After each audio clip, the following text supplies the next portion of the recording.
नाम सुना है हलाला का? किसी ने 3 तलाक दे दी अपनी बीवी को, एक साथ 3 तलाक। हमारे यहाँ मसला क्या है कुरान और हदीस की रोशनी में, अगर कोई एक साथ 3 नहीं 300 तलाक दे दे वो एक ही मानी जाएगी। क्यों? क्योंकि तलाक एक मर्तबा में एक ही होती है, एक से ज्यादा नहीं होती। तलाक का एक प्रोसेस है। अगर किसी ने अपनी बीवी को तलाक दिया है तो अब 3 महीने तक वो दूसरी तलाक नहीं दे सकता। 3 महीने तक वो दूसरी तलाक दे ही नहीं सकता। अगर 3 महीने के अंदर वो दूसरी तलाक देगा तो वो दूसरी नहीं मानी जाएगी। एक तलाक देगा इंसान, अब 3 महीने का टाइम है। अगर 3 महीने के अंदर रुजू कर लिया, अच्छी बात है, रुजू कर लिया, बीवी बीवी रहेगी। अगर 3 महीना गुजर गया और रुजू नहीं किया तो निकाह खत्म हो गया, नया निकाह होगा, नया मेहर होगा, फिर आइंदा कभी जिंदगी में झगड़ा होगा और तलाक देगा, वो दूसरी तलाक। यहाँ सारा सिस्टम गड़बड़ कर दिया, तलाक तलाक तलाक। गुस्से में बीवी को तलाक तलाक बोल दिया।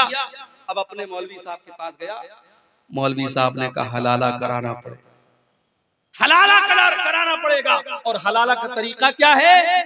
एक रात के लिए तुम्हारी बीवी किसी से शादी करेगी, एक रात तक वो साथ में रहेगा और अगले दिन वो तलाक दे देगा, फिर औरत इद्दत गुजारेगी, फिर तुम उससे शादी। ये कितनी खुल्लम खुल्ला, कितनी बड़ी बेगैरती और बेहयाई और ज़िनाकारी है। और आज पूरी दुनिया में इस्लाम की इमेज को खराब करने का काम किया है। कितनी फिल्में बनी है इसके ऊपर, कितनी वेब सीरीज बनी है इसके ऊपर।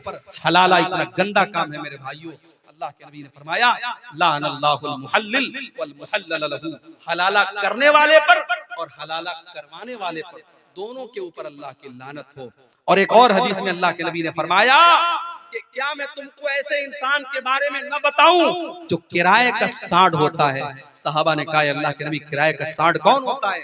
आपने फरमाया जो हलाला करवाता है। हलाला करवाने वाला अपनी बीवी को किसी गैर के बिस्तर पर भेजने वाला, और वो इंसान किराए का सांड होता है जो ये काम करता है। तो हलाला करने वाला भी और हलाला करवाने वाला भी, दोनों पर अल्लाह की